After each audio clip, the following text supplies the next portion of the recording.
Bohr का model इतना famous था फिर भी फेल हुआ। पता है क्यों? क्योंकि हाइजेनबर्ग के अनसर्टेनिटी प्रिंसिपल ने उसे तोड़ दिया। बेटा महाभारत में भगवान श्री कृष्ण ने ये कहा है कि परिवर्तन ही संसार का नियम है। तो आइए आज पढ़ते हैं ये पूरी थियरी, ये सारे atomic models, quantum numbers, electrons कहां पे है, क्लाउड्स, जो इलेक्ट्रॉन क्लाउड्स है उनके बारे में इसी चैप्टर के वन शॉट वीडियो में जो आज मैं शुरू कर रहा हूं। मैं हूं Prakash sir, founder of MJ attitude. आज मैं लेके आया हूं आपके लिए second chapter of 11th science, atomic structure. चलिए शुरू करते हैं। सबसे पहले आता है मैटर। आप चैप्टर 1 में पढ़ चुके हो मैटर। मैटर का हम लोगों ने, डाल्टन ने जब हमको बताया कि एटॉम कैसा है, इनडिविजिबल। डाल्टन्स एटॉमिक मॉडल हमने फर्स्ट चैप्टर में पढ़ा हुआ है, उसने बताया कि एटम इनडिविजिबल है। फिर आते हैं सारे साइंटिस्ट जिन्होंने सारे सब एटॉमिक पार्टिकल्स को ढूंढा, जो लेट 19th सेंचुरी के अंदर हमने सब प्रोटॉन्स, इलेक्ट्रॉन्स, न्यूट्रॉन्स, बाकी के सारे सब एटॉमिक पार्टिकल्स की फाइंडिंग हुई, तो पता चलता है कि एटम सबसे छोटा पार्टिकल नहीं है, उसके अंदर भी छोटे छोटे सब एटॉमिक पार्टिकल्स हैं, जैसे कि proton, electron, neutron, meson, neutrino, positron, ये सारे अलग अलग सब एटॉमिक पार्टिकल्स हैं। बट मेनली हम 3 सब एटॉमिक पार्टिकल्स के बारे में पढ़ते हैं। पहला है आपका प्रोटॉन, दूसरा है इलेक्ट्रॉन, तीसरा है न्यूट्रॉन। अब इन तीनों का एक्सपेरिमेंट चैप्टर की शुरुआत में आता है। सबसे पहले कैथोड रे एक्सपेरिमेंट है, जिससे इलेक्ट्रॉन की डिस्कवरी हुई। उसके बाद कैनाल रेस, जिससे प्रोटॉन की डिस्कवरी हुई। तो इसके बारे में अब हम आगे पढ़ेंगे। सबसे पहले कैथोड रे एक्सपेरिमेंट आपके सामने दिखेगा, that is discovery of the electron, जिसमें एक ग्लास ट्यूब के अंदर कैथोड और एनोड, जिसको हाई वोल्टेज बैटरी के साथ ज्वाइन किया जाता है। हाई वोल्टेज बैटरी के साथ कैथोड, ये ट्यूब जो है that is known as cathode tube. कौन से ट्यूब बोलते हैं इसको? कैथोड ट्यूब, ग्लास की ट्यूब है। इसके अंदर परफोर्टेड एनोड रखा हुआ है, कैथोड रखा हुआ है, ठीक है। जब यहां से बैटरी में से करंट पास होगा तो जो पॉजिटिव इलेक्ट्रोड है जिसके साथ एनोड जुड़ा हुआ है, उसकी तरफ नेगेटिव पार्टिकल्स जो है वो अट्रैक्ट होंगे, और ये नेगेटिव पार्टिकल्स अट्रैक्ट होके यहाँ पे एक फ्लोरोसेंट स्क्रीन रखी गई है, दैट इज जिंक सल्फाइड की कोटिंग ग्लोस, जिसमें वो रेस डायरेक्टली अपनी इमेज बना रहे हैं। और ये डिस्कवरी थी इलेक्ट्रॉन की, जो किसने की थी भाई? जे थॉमसन ने। नेगेटिव चार्ज की डिस्कवरी, उसका E/m ratio 1.758820 into 10 to the power 11 coulomb per KG. ये याद रखना बेटा, E/m रेशियो पूछा जाता है ना, जेई में भी पूछते हैं E/m रेशियो। तो ये थी डिस्कवरी इलेक्ट्रॉन की। उसके बाद डिस्कवरी होती है प्रोटॉन की, जिसमें परफोर्टेड कैथोड रखा गया है, एनोड रखा गया है, जहां से origin of positive material particles, ये कहा बेटा अट्रैक्ट होंगे नेगेटिव की तरफ। नेगेटिव की तरफ जब ये अट्रैक्ट हो रहे हैं, ये हमको बताता है कि ये प्रोटॉन है, पॉजिटिव पार्टिकल है, जिसको किसने? गोल्डस्टीन ने फाइंड किया था, ठीक है। और इसका E/m रेशियो, पॉजिटिव पार्टिकल है बेटा, तो that depends on the gas, कौन सा गैस दिया हुआ है, और ये सबसे मैक्सिमम किसके लिए होगा? तो ये याद रख लेना, किसके लिए होगा भाई? हाइड्रोजन के लिए। किसके लिए होगा? हाइड्रोजन के लिए। नेक्स्ट, तीनों पार्टिकल्स के बारे में आपको थोड़ा आइडिया आएगा इसमें।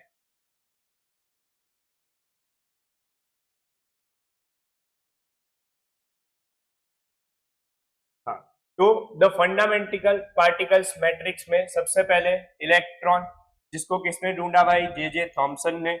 उसका चार्ज क्या है? -1.6 into 10 to the power -19 coulomb. उसका मास है 9.109 into 10 to the power -31, that is in kilograms. इसमें है किलोग्राम्स में। प्रोटॉन को गोल्डस्टीन एंड रुदरफोर्ड ने मिलकर ढूंढा, +1.6, सेम चार्ज जैसे इलेक्ट्रॉन का है वैसा ही। मास उसका देखिए 1.67 into 10 to the power -27। Electron से प्रोटॉन का मास 1836 टाइम्स ग्रेटर है, ये याद रख लेना। कितना ग्रेटर है भाई? 1836 टाइम्स, ठीक है। 1836 टाइम्स ग्रेटर है प्रोटॉन, हेवियर है प्रोटॉन इलेक्ट्रॉन से। न्यूट्रॉन और प्रोटॉन का मास बहुत सिमिलर है, सिर्फ पीछे के 2 डेसिमल का ही चेंज है। इसका 1.749 है, इसका 1.6726 है, ठीक है। बाकी सब सेम है। चार्ज न्यूट्रल है, इसको ढूंढा किसने? चैडविक ने, न्यूट्रॉन को। तीनों पार्टिकल्स के बारे में आपको पता होना चाहिए। Charge E/m ratio, E/m ratio that is charge by mass ratio, ये भी याद रखना है सबके लिए आपको, ओके। नेक्स्ट, अब बात करते हैं रूथरफोर्ड के एक्सपेरिमेंट की। अच्छा, इससे पहले किसका एक्सपेरिमेंट आया बेटा? थॉमसन का। थॉमसन ने क्या किया? थॉमसन के एक्सपेरिमेंट में क्या था कि एक उसने एटम को बताया कि वो पिज्जा या पुडिंग, जो भी वाटरमेलन मॉडल भी बोलते हैं उसको, उसमें क्या है भाई? उसने क्या बोला कि जो इलेक्ट्रॉन है वो पूरे एटम में फैला हुआ है और एम्बेडेड है उसके अंदर, यानी पॉजिटिव चार्ज जो है वो पूरे एटम में फैला हुआ है। जैसे आपका वाटरमेलन का red part, that is a positive charge, और इलेक्ट्रॉन्स जो है नेगेटिव है वो एम्बेडेड है, जैसे वाटरमेलन के सीड्स होते हैं उसके अंदर, उस तरीके से। बट वो फेल हुआ। क्यों? क्योंकि उसके बाद रूथरफोर्ड आया। रूथरफोर्ड ने क्या बोला भाई? थॉमसन ने क्या बोला था कि पूरा पॉजिटिव चार्ज एटम के अंदर पूरी स्पेस में फैला हुआ है ना, यानी एटम खाली नहीं है। बट ये रूथरफोर्ड ने गलत कर दिया। उसने क्या किया? एक गोल्ड फॉइल ली, एकदम स्मॉलर साइज, जैसे कि उसको एटम ही मान लिया जाएगा, क्योंकि गोल्ड ही वो कर सकता है। गोल्ड की मेटल में ही वो पॉसिबिलिटी है कि आप एकदम स्मॉलर साइज की थीन शीट उसमें से निकाल सकते हो, है ना। तो गोल्ड इसलिए लिया गया। अब उसने हाई स्पीड अल्फा बॉम्बार्डमेंट किए उसके ऊपर, गोल्ड की फॉइल पे बहुत हाई स्पीड में बॉम्बार्डमेंट किया। अब क्या होता? थॉमसन का मॉडल अगर सही होता बेटा, तो alpha rays that is a positive rays, यानी उनका डिफ्लेक्शन हो जाता पूरे के पूरा ऑलमोस्ट। बट ऐसा हुआ नहीं, ऑलमोस्ट सारे रेज वो फॉइल से पास हो गए, सारे, ऑलमोस्ट सारे रेज पास हो गए अनडिफ्लेक्टेड, ऐसे ही पास हो गए। हाँ, कुछ 20,000 में से कोई एक रे जो है वो एक्सट्रीमली डिफ्लेक्ट हुआ, वापिस आया, और कुछ डेविएट हुए कुछ एंगल में। इसका मतलब उसने जो कंक्लूजन निकाला कि एटम पूरा खाली है ऑलमोस्ट। हाँ, उसका जो मास है, उसका जो चार्ज है, पॉजिटिव चार्ज है, वो एक छोटी सी जगह में सेंट्रिक है, और वो सेंटर को रूथरफोर्ड ने बोला न्यूक्लियस। क्या बोला भाई? न्यूक्लियस। जो हम पढ़ते हैं कि एटम के अंदर एक न्यूक्लियस अंदर बीच में होता है, जिसमें हमें पता है कि प्रोटॉन एंड न्यूट्रॉन उसके अंदर सेंट्रिक होते हैं, और इलेक्ट्रॉन जो है वो एटम के आसपास घूमते हैं। ये हम पढ़ चुके हैं, है ना बेटा। यही चीज है, याद रखो कि रूथरफोर्ड ने न्यूक्लियस ढूंढा। क्या ढूंढा भाई? न्यूक्लियस। न्यूक्लियस मतलब प्रोटॉन। क्या ढूंढ लिया? प्रोटॉन, ठीक है। अब ये भी फेल होगा, ऑब्वियस है। उसने अब क्या बोला कि इलेक्ट्रॉन, उसकी जो सेकेंड कंक्लूजन थी कि इलेक्ट्रॉन जो है वो सेंटर के आसपास सर्कुलर पाथ में घूम रहे हैं। बेटा अगर ये घूम रहे हैं तो उसकी स्पीड उन्होंने नहीं बताई, उसकी वेलोसिटी क्या है वो नहीं बताई, उसकी एनर्जी क्या है वो नहीं बताई। अगर ये रूथरफोर्ड सही होता तो इलेक्ट्रॉन जो है वो 10 to the power -8 second, 1 second भी नहीं, 10 टू द पावर -8 सेकेंड में वो न्यूक्लियस में घुस जाता है ना। बट ऐसा तो होता नहीं है। अगर ऐसा होता तो एटम बचता ही नहीं, पॉजिटिव नेगेटिव न्यूट्रलाइज, जीरो, खत्म, वो एटम ही नहीं रहता, है ना। तो ऐसा भी नहीं होता है कि इलेक्ट्रॉन सेंटर के अंदर घुस जाता है। तो अब हमें क्या चाहिए थी कि इलेक्ट्रॉन की एनर्जी कहां पे फिक्स्ड है, इलेक्ट्रॉन कैसे कांस्टेंट वेलोसिटी कांस्टेंट एनर्जी के साथ इस सर्कुलर पाथ में घूम रहा है। तो वो बात आई ऑर्बिट की। अब ये ऑर्बिट किसने दी हमको? तो बोहर ने। किसने दी भाई? बोहर ने। तो बोहर ने जो मॉडल दिया दैट इज फॉर हाइड्रोजन, इसके लिए दिया था हाइड्रोजन के लिए उसका सबसे पहला rule that is stationary orbits, stationery states, electrons revolve in fixed circular orbits without radiating energy, यानी एनर्जी भी कैसी भाई, कांस्टेंट। कैसी एनर्जी के साथ, कांस्टेंट एनर्जी के साथ इलेक्ट्रॉन्स न्यूक्लियस के आसपास सर्कुलर पाथ में घूम रहे हैं and that circular path is known as orbit. क्या बोलते हैं उसको, ऑर्बिट बोला जाएगा। सेकेंड, उसने जो दिया मोमेंटम के बारे में दैट इज क्वांटम मोमेंटम और angular momentum. Angular momentum is an integral of multiple of h upon 2 pi that is, अच्छा मोमेंटम क्या होता है अपने को पता है, व्हाट इज मोमेंटम भाई, मोमेंटम क्या होता है, मास इनटू वेलोसिटी, और उसको सर्कुलर करना है तो रेडियस आएगा that is angular momentum mvr, है ना, mv into r that is a angular momentum is equals to n h upon 2 pi, जहां पे n क्या है आपका, ऑर्बिट का नंबर, कौन सा ऑर्बिट है, फर्स्ट सेकेंड थर्ड जो भी है ना, तो that is mvr is equals to nh upon 2 pi and that is known as angular momentum और क्वांटाइज्ड मोमेंटम। अब तीसरा रूल, ट्रांजिशंस।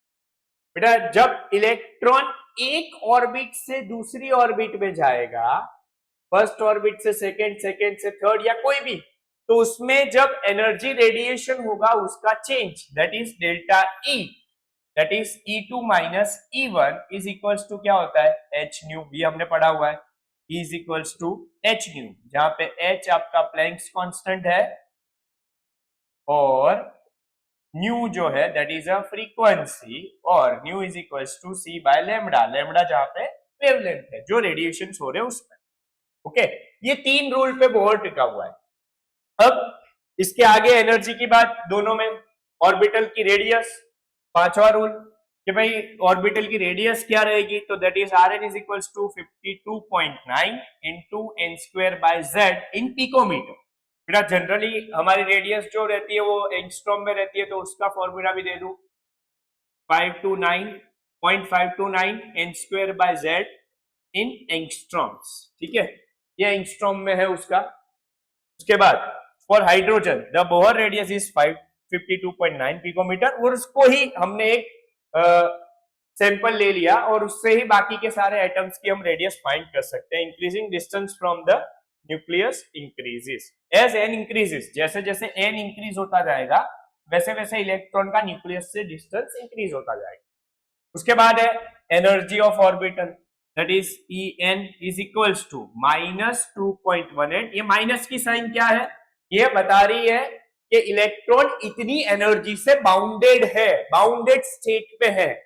इसका मतलब कि नेगेटिव एनर्जी नहीं है, इतनी एनर्जी आपको देनी पड़ेगी, नेगेटिव इसलिए आपको देनी पड़ेगी जिससे इलेक्ट्रॉन वो बाउंडेड स्टेट से बाहर निकलेगा, ये एनर्जी इसलिए नेगेटिव में दे रहे, ठीक है, minus 2.18 into 10 to the power minus 8 and इसको ये फॉर्मूला जो है ये है वैल्यू है 2.8, माइनस छोड़ दो बेटा, 2.18 into 10 to the power minus 18, इसको हम बोलते हैं RH that is known as Rydberg's constant. क्या बोलते हैं, रिडबर्ग्स कांस्टेंट। सो ये फॉर्मूला आपके लिए हो जाएगा En is equals to minus RH zed square upon n square in joule में रहेगा, ये जूल में, ठीक है। यहाँ पे RH क्या है बेटा, रिडबर्ग्स कांस्टेंट, क्या है, रिडबर्ग्स कांस्टेंट। ओके, अब द नेगेटिव, मैंने बोला भाई a negative value indicates a bounded state as n increases energy approaches zero, यानी अगर ये इनफाइनाइट है तो एनर्जी क्या हो जाएगी, जीरो। क्यों क्यों क्यों, रखो n is equals to infinite, n is equals to infinite, इधर रखो z अपॉन इनफाइनाइट, किसी के नीचे इनफाइनाइट आया डिनोमिनेटर में तो उसका वैल्यू क्या हो जाएगा, जीरो, ठीक है। सो इसका मतलब समझो, बाउंडेड है ये एनर्जी, बाउंड है, इसलिए एनर्जी आपको देनी पड़ेगी। अब जब इलेक्ट्रॉन इनफाइनाइट ऑर्बिटल में पहुंच रहा है, अगर इनफाइनाइट है ऑर्बिटल में है, इसका मतलब कि उसका डिस्टेंस न्यूक्लियस से कितना ज्यादा हो गया, न्यूक्लियस से डिस्टेंस ज्यादा होने पे एट्रैक्शन कम होता है, और एट्रैक्शन कम होने की वजह से आपको एनर्जी देनी ही नहीं पड़ेगी, इलेक्ट्रॉन इजीली रिमूव हो जाए। और ये आप थर्ड चैप्टर में पढ़ोगे। आयोनाइजेशन जब होगा, व्हाट इज आयोनाइजेशन? आयोनाइजेशन का मतलब कि इलेक्ट्रॉन को ऑर्बिट में से रिमूव करने के लिए जो एनर्जी हमको देनी पड़ेगी उसको हम आयोनाइजेशन बोलते हैं, ठीक है। तो बेटा जैसे जैसे इलेक्ट्रॉन न्यूक्लियस से दूर जाएगा वैसे वैसे एनर्जी आपको कम देनी पड़ेगी, और इनफाइनाइट ऑर्बिट में ले जाना मतलब आयोनाइज कर देना, यानी कि इलेक्ट्रॉन को रिमूव कर देना। Okay done. And it is works, ये जो फॉर्मूला है ये वर्क करता है only for one electron method पे, जिसमें वन इलेक्ट्रॉन सिस्टम्स पे, जिसमें एक ही इलेक्ट्रॉन। अब इससे हमने स्पेक्ट्रल ट्रांजिशंस को डिकोड किया। हाइड्रोजन स्पेक्ट्रम पढ़ेंगे अब इसमें। हाइड्रोजन स्पेक्ट्रम में दो चीजें याद रखनी है, या एनर्जी एमिट होगी या एनर्जी एब्जॉर्ब होगी। कौन से केस में एनर्जी एमिट होगी?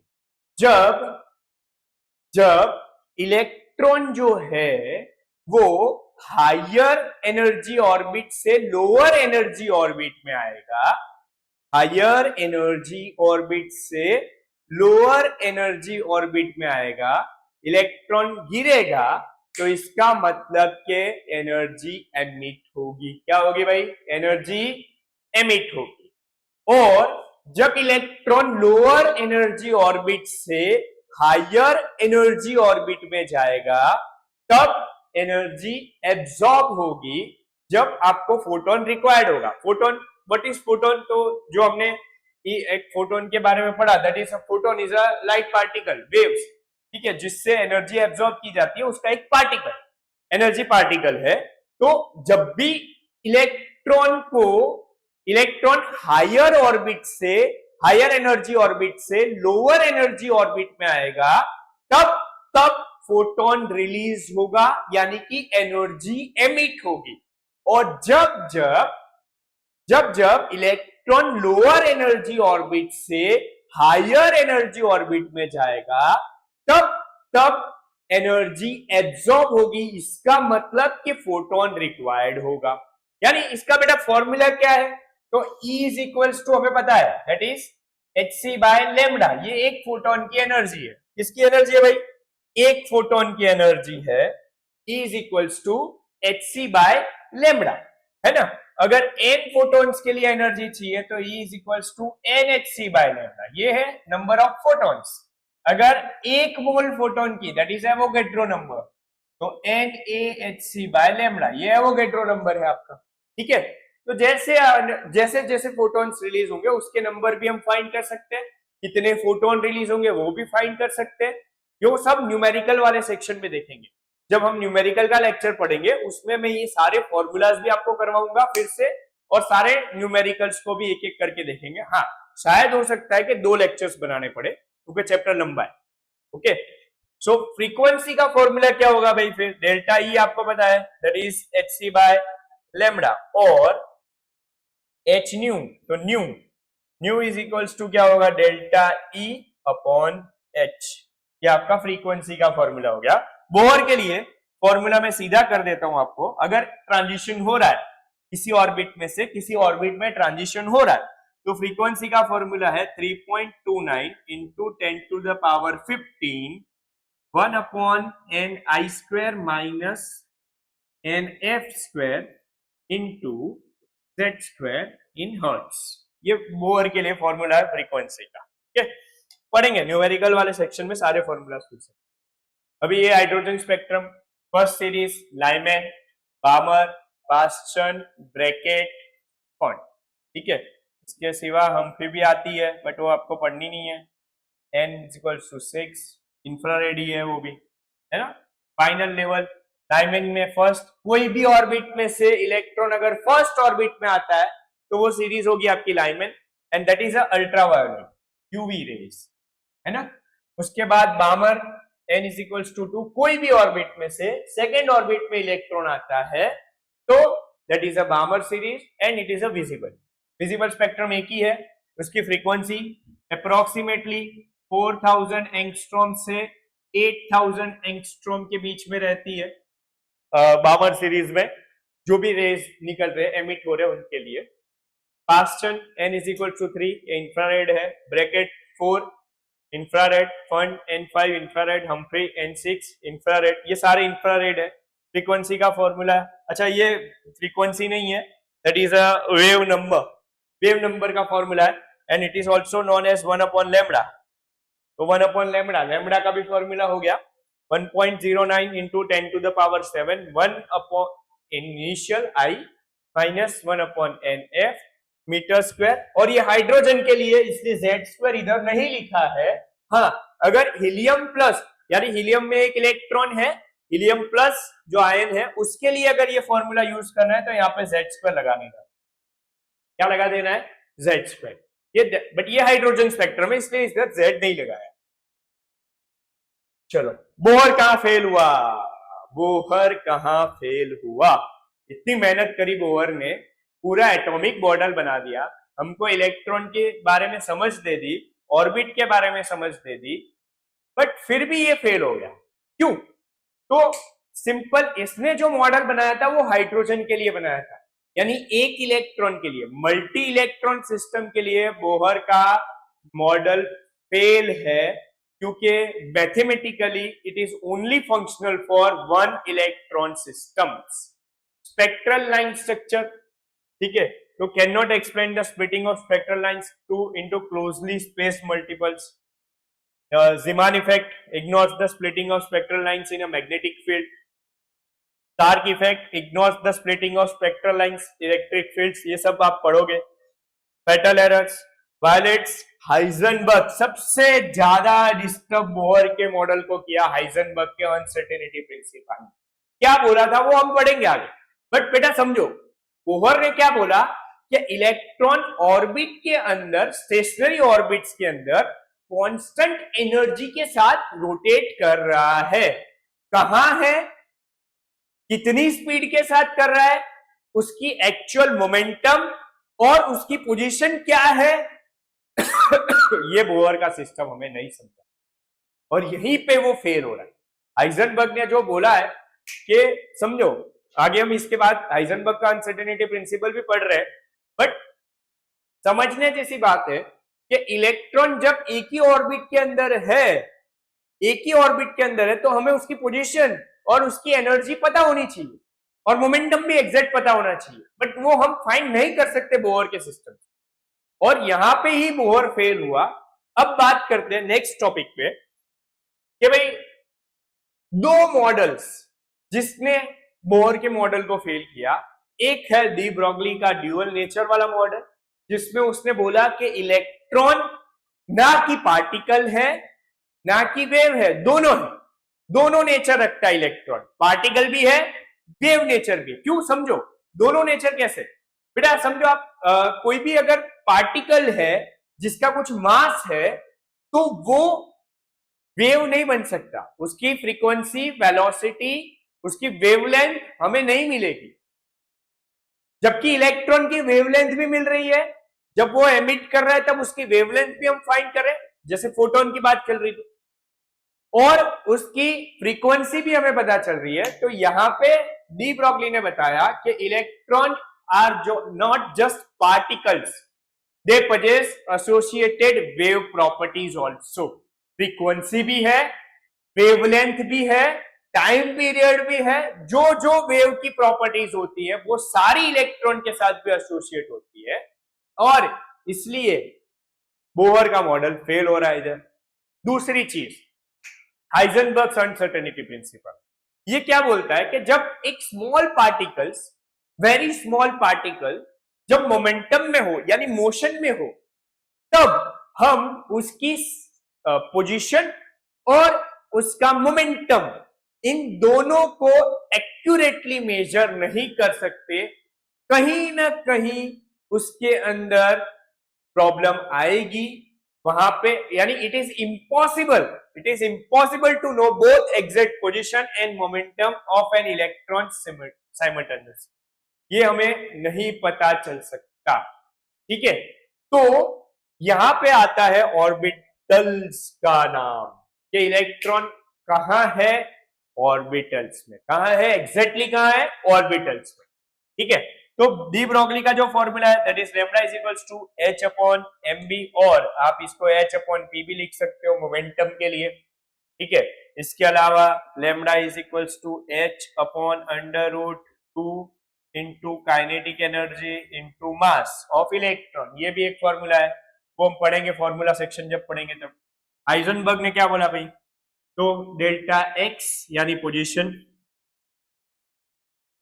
पोजीशन की अनसर्टेनिटी, मोमेंटम की अनसर्टेनिटी, इन दोनों का मल्टीप्लीकेशन h अपॉन 4 पाई न्यूमेरिकल्स के लिए इक्वल टू हो जाएगा। ठीक है, क्लियर? डेल्टा x जो पोजीशन की है, मोमेंटम, तो इधर एक और फॉर्मूला बन सकता है, मोमेंटम यानी मास इनटू वेलोसिटी। तो मास में तो कभी अनसर्टेनिटी नहीं होगी ना, मास फिक्स है, इनटू वेलोसिटी की अनसर्टेनिटी इज इक्वल्स टू क्या हो जाएगा? h upon 4 pi.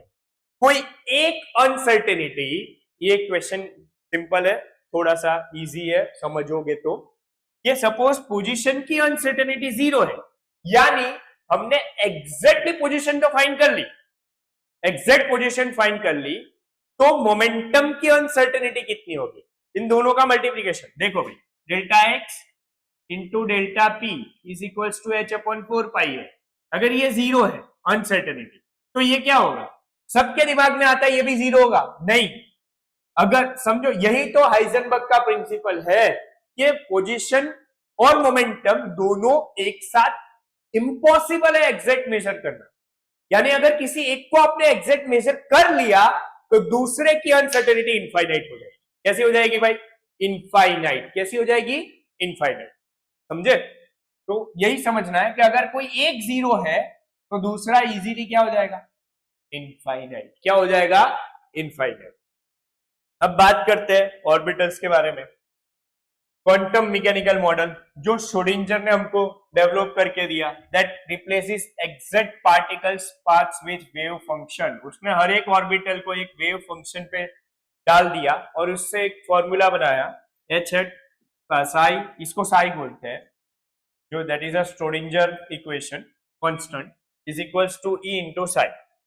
That is, तो रिजल्ट क्या आया उसका बेटा? The electrons are not longer in fixed orbit. जो मैंने बोला भाई कि वो फिक्स्ड ऑर्बिट्स में अब नहीं है। Solving the equation yields possible energy levels and 3D regions of high probability creating the concepts of orbitals। जहां पे इलेक्ट्रॉन मिलने की प्रोबेबिलिटी 95% से ज्यादा है, उस रीजियन को हम क्या बोलते हैं? ऑर्बिटल। क्या बोलते हैं बेटा? ऑर्बिटल्स। बात करेंगे आगे क्वांटम मैकेनिकल मॉडल पे ही। तो सबसे पहले डिफरेंस समझ लेते हैं ऑर्बिट्स और ऑर्बिटल का। तो ऑर्बिट्स जो है that is 2D circular path, जबकि ये 3D रीजियंस है जहां पे मैक्सिमम प्रोबेबिलिटी है इलेक्ट्रॉन मिलने की। किसके मिलने की भाई? इलेक्ट्रॉन के मिलने की मैक्सिमम प्रोबेबिलिटी है। एग्जैक्ट पोजीशन एंड मोमेंटम इसमें है, जो हाइजेनबर्ग के प्रिंसिपल को वायोलेट कर रहा है। Uncertain position and momentum that obeys Heisenberg. Non directional होती है क्योंकि 2D है, डायरेक्शन आएगी नहीं इसमें। ये डायरेक्शनल है, डिटरमाइंस मोलिकुलर का शेप जो है वो फाइंड करती है। मैक्सिमम इलेक्ट्रॉन n अगर एक है तो उसमें इलेक्ट्रॉन 2n² यानी कितने होंगे? 2।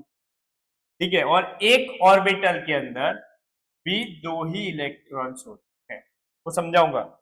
शेप इनका सर्कुलर ही लेते हैं, स्फेरिकल भी हो सकता है, डम्बेल, फ्लावर लीफ, अलग अलग शेप की है। ठीक है, स्फेरिकल जो है वो S, dumbbell P, flower leaf D, या डबल डम्बेल भी बोल सकते हो आप इसको। ठीक है, चलो अब आता है इलेक्ट्रॉन का एड्रेस। बेटा आपको समझो किसी के घर जाना है, कि भाई सपोज करो आपको खुशहाल सर के घर जाना है या करण सर के घर जाना है, किसी के, शाहरुख खान के घर जाना है, तो उसका एड्रेस क्या होगा? एड्रेस पता होना चाहिए ना कि भाई शाहरुख खान कहाँ रहता है? मन्नत में। किसके सामने? जो बांद्रा वाली बीच है उसके सामने, बैंड स्टैंड के सामने, है ना। तो हमें 4 चीजें पता होनी चाहिए किसी के भी एड्रेस घर जाने के लिए। एक, उसका फ्लैट नंबर या मकान का नंबर, उसकी सोसाइटी, उसका एरिया और इसका पिन कोड। ये 4 हमें अगर पता है तो हमें गूगल मैप भी ले जाएगा उसके घर। हाँ, पर ज्यादा भरोसा नहीं करना है। कभी कभी वो जैसे आप मन्नत की तरफ जाओ और गूगल मैप आपको बैंड स्टैंड से सीधा समंदर के अंदर डाल दे, ठीक है, तो ये थोड़ा अपना भी दिमाग चलाना है। तो ये ऑर्बिट के अंदर, एटम के अंदर इलेक्ट्रॉन कहाँ पे है, एग्जैक्ट कौन सी जगह पे इलेक्ट्रॉन रोटेट कर रहा है, ये हमें फाइंड करना है। तो हमें भी इलेक्ट्रॉन का एड्रेस चाहिए। इलेक्ट्रॉन का एड्रेस जिससे मिलता है वो चीज है क्वांटम नंबर्स। क्वांटम नंबर्स का मतलब होता है which provides exact information about electron in atom is known as quantum numbers. अब 4 क्वांटम नंबर्स है। पहला, सबसे पहला that is a principal quantum number, जिसको हम n से डिनोट करते हैं। किससे डिनोट करते हैं? n से। ये हमें किसके बारे में इंफॉर्मेशन देता है? शेल कौन सा ऑर्बिट है, ये हमें ऑर्बिट के बारे में बताएगा, उसकी एनर्जी के बारे में बताएगा, उसका साइज बताएगा, डिस्टेंस बताएगा इलेक्ट्रॉन का फ्रॉम न्यूक्लियस, ठीक है। इसकी वैल्यू क्या रहती है? Positive integer number excluding 0, 1 2 3 4। n कभी 0 नहीं हो सकता, किसी का घर 0 है, नहीं नंबर घर नंबर 0 नहीं हो सकता, ठीक है। 1.5 भी नहीं हो सकता, ठीक है, -1 भी नहीं हो सकता, यानी n कभी 0 डेसिमल्स एंड नेगेटिव कभी नहीं हो सकता। n हमेशा 1 positive integer numbers that is 1 2 3 4 5 up to infinite, okay. उसके बाद आता है secondary quantum number that is l, इसको हम l से डिनोट करते हैं, that is also known as azimuthal quantum number, okay. क्या बोलते हैं इसको? एजीम्यूथल क्वांटम नंबर, और एंगुलर मोमेंटम क्वांटम नंबर भी बोला जाता है, एंगुलर मोमेंटम क्वांटम नंबर भी बोला जाएगा, ठीक है। उसको वो क्या हमें देगा? एल क्या हमें प्रोवाइड करेगा बेटा? तो ऑर्बिटल्स के बारे में इंफॉर्मेशन देगा, number of electrons in orbitals इसके बारे में इंफॉर्मेशन देगा, उसका शेप बताएगा ऑर्बिटल्स का, साइज बताएगा हमें, ठीक है। और इसकी जो वैल्यू होती है एन, एल की वैल्यू होती है 0 से लेके n-1 तक, यानी बेटा अगर n1 है तो l की वैल्यू 0 होगी, n2 है तो l की वैल्यू 0 n1 होगी, n3 है तो l की वैल्यू 0 1 2 होगी, और n4 है तो l की वैल्यू 0 1 2 3 होगी, ठीक है। इस तरीके से l की वैल्यू आती है। अब बात करते हैं मैग्नेटिक क्वांटम नंबर की, that is denoted by m और ml, इससे भी डिनोट किया जाता है कभी कभी।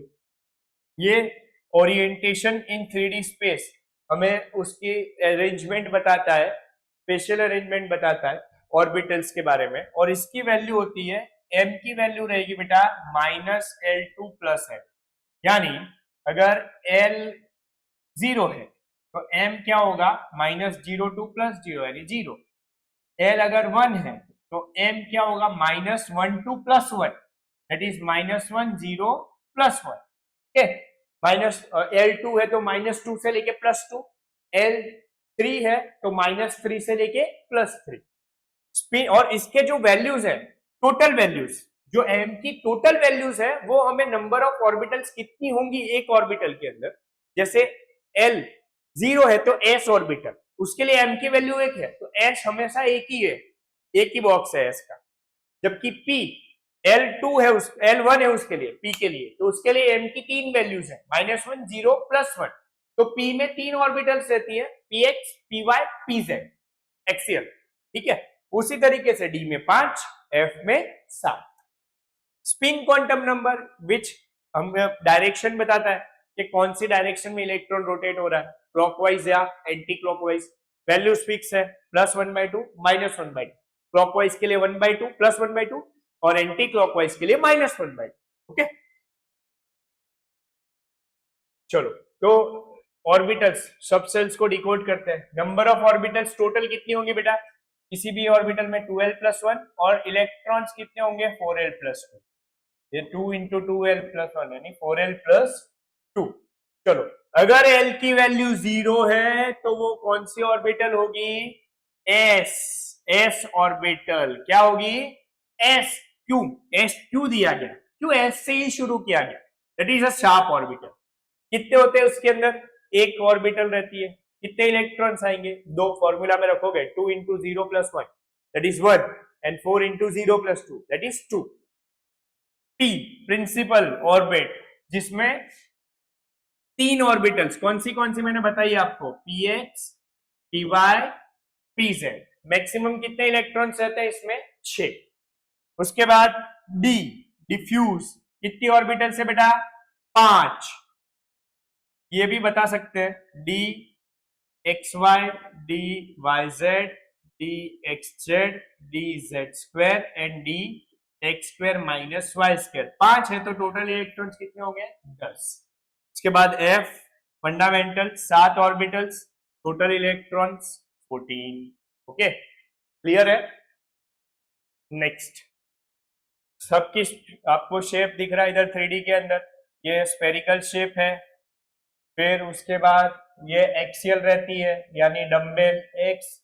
अच्छा, अभी जेड और जेड पे है तो ये आपके लिए जेड स्क्वायर हो गई। अरे sorry sorry sorry sorry, P Z और एक्स, यानी एक्स जेड भी हो सकती है, पी वाई जेड भी हो सकती है, पी एक्स वाई भी हो सकती है। कोई भी, P X P Y P Z, तीन है। फिर से अपन ने वही गलती कर दी, ड्यूअल डायरेक्शन में दे दिया डी को समझ के। इधर तो तीन ही है, ये पी जेड है, सिर्फ जेड एक्सिस पे है तो ये पी जेड, एक्स एक्सिस पे होती तो ये पी एक्स और वाई एक्सिस पे होती तो ये पी वाई। ठीक, उसी तरीके से डी के लिए ये देखो आप, एक्स वाई एक्स वाई, इस तरीके से। ठीक है, डन। उसी तरीके से F orbital, 7 shapes. Next, Aufbau principle. अब इलेक्ट्रॉन्स को कैसे ऑर्बिट्स में भरा जाता है उसके 3 प्रिंसिपल हमें पढ़ने हैं। सबसे पहले आउटबाउ। आउटबाउ ने जो बोला कि भाई जब एनर्जी प्रिंसिपल है, दैट इज एनर्जी प्रिंसिपल, हमें एनर्जी कैसे फाइंड करनी है किसी भी ऑर्बिटल की, तो आपको n+l रूल चाहिए, जिसके लिए n+l, देखो मैं कंपेयर करके बताता हूँ, 4s एंड 3d, इसमें से किसकी एनर्जी ज्यादा होगी? तो इसके लिए n की वैल्यू 4, l की वैल्यू 0, तो ये 4 हो गया। इसके लिए n की वैल्यू 3, l की वैल्यू 2, दैट इज 5। तो जिसकी n+l की वैल्यू ज्यादा उसकी एनर्जी ज्यादा। ठीक है, जिसकी n+l की वैल्यू कम उसकी एनर्जी कम। अगर सेम आया, सपोज दैट हम इसकी बात कर ले, n 5s एंड 4p, तो बेटा इधर n5l0 दैट इज 5, 4 है, n4p के लिए l1 तो ये 5। अब इन दोनों के लिए n+l की वैल्यू सेम है, तो जिसकी n की वैल्यू ज्यादा उसकी एनर्जी ज्यादा। सिंपल, याद रख लो। ठीक है, डन। सो इसने क्या बोला? Electrons occupy the lowest energy orbitals first before filling higher ones. तो सबसे पहले इलेक्ट्रॉन 1s में जाएगा, फिर 2s में, फिर 3s में, फिर अच्छा ये 3s तक था, इसने अलग कर दिया, ये 4s है बेटा, 1s नहीं है, ये इधर गलत छपा है, दैट इज अ 4s, ये 4s है। Okay, done. 3s 2p 4s 3p। ये पूरा डायग्राम छोड़ दो, मैं अलग से आपको डायग्राम पूरा समझाता हूं। देखो, पूरा डायग्राम अलग से करते हैं। सबसे पहले 1s 2s 3s 4s 5s 6s 7s 2p 3p 3d 4p 4d 4f 5p 5d 5f 6d 8p 8s। चलो, सबसे पहले इलेक्ट्रॉन 1s में जाएगा, सबसे कम एनर्जी, फिर 2s में जाएगा, फिर 2p 3s 3p 4s 3d 4p 5s 4d 5p 6s के बाद 4f 5d np 7s and last में 5f 6d 8p ns। याद रखने के लिए सिंपल फॉर्मूला देता हूं, ns n-2f n-1d और np, इसी डायरेक्शन में इलेक्ट्रॉन्स को भरा जाएगा। जिसके लिए जो ऑर्बिटल पॉसिबल है वो लिख दो। जैसे अपन 1s लिखते हैं तो 1s n1 लिया तो 1-2 ये पॉसिबल नहीं है, 1d पॉसिबल नहीं है, 1p पॉसिबल नहीं है तो 1s आया, 2 ले लो, 2s 0f पॉसिबल नहीं है, 1d पॉसिबल नहीं है, 2p पॉसिबल है तो पहले 1s पे गया फिर 2s में फिर 2। सिंपल सिंपल है ना ये, है ना।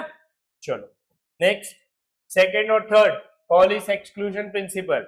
No electrons, 2 electrons can have the same 4 quantum numbers. इसका मतलब कि एक बॉक्स के अंदर आप 2 से ज्यादा इलेक्ट्रॉन नहीं भर सकते। क्यों? क्योंकि 2 डिफरेंशिएट कहां हो जाएंगे स्पिन में, एक की +1/2 एक की -1/2। तीसरा भरने जाओगे तो डिफरेंशिएट नहीं होगा, यानी एक बॉक्स में आप 2 ही इलेक्ट्रॉन भर सकते हो। तीसरी चीज, Hund's rules of maximum multiplicity. जब एक ही डीजेनरेट ऑर्बिटल्स हो, जैसे px py pz, 3 ऑर्बिटल्स है px py pz, तो जब आप इलेक्ट्रॉन्स भरो तब आपको सबसे पहले मैक्सिमम स्पिन को लेना है, उसके बाद ही उनका पेयरिंग करना है। यानी समझो कि आपको 4 इलेक्ट्रॉन्स भरने, कितने इलेक्ट्रॉन्स बेटा? 4। तो पहले 1 2 3 और ये चौथा, ये राइट है। अगर 4 आप ऐसे भरोगे कि भाई 1 2 3 4, तो दैट इज रॉन्ग। हमेशा याद रखो कि in degenerate orbitals electrons fill singly with parallel spins before pairing up to minimize repulsions. Okay, clear? So synthesized the modern quantum atom, जिसमें ऑक्सीजन देखो 1s2 1s2 2s2 2p4, total 8 electrons हैं। Nucleus किसने establish किया? Rutherford ने। Energy quantize किसने की? Bohr ने। Probabilistic geometry define किसने की? स्ट्रोडिंजर ने। Electron mapped by 4 quantum numbers and built by 3। We have moved from solid spheres to the probability clouds पे चले गए हैं। ठीक है, डन। तो आज का लेक्चर इधर खत्म होता है बेटा, पूरा लेक्चर देखना। उसके बाद नेक्स्ट में हम न्यूमेरिकल्स, सारे फॉर्मूलाज को पहले रिवाइज करेंगे, सारे फॉर्मूला समझेंगे, उसके बाद न्यूमेरिकल शुरू करेंगे। क्योंकि चैप्टर थोड़ा न्यूमेरिकल सेक्शन में लंबा है तो 2 लेक्चर्स में मैं उसको डिवाइड करूंगा। पहले में फॉर्मूलाज ऑलमोस्ट कवर करेंगे और 1-2 न्यूमेरिकल्स देखेंगे और बाकी के सारे एक में देखेंगे। डन। तब के लिए जय हिंद, जय Bharat and happy 80th independence day.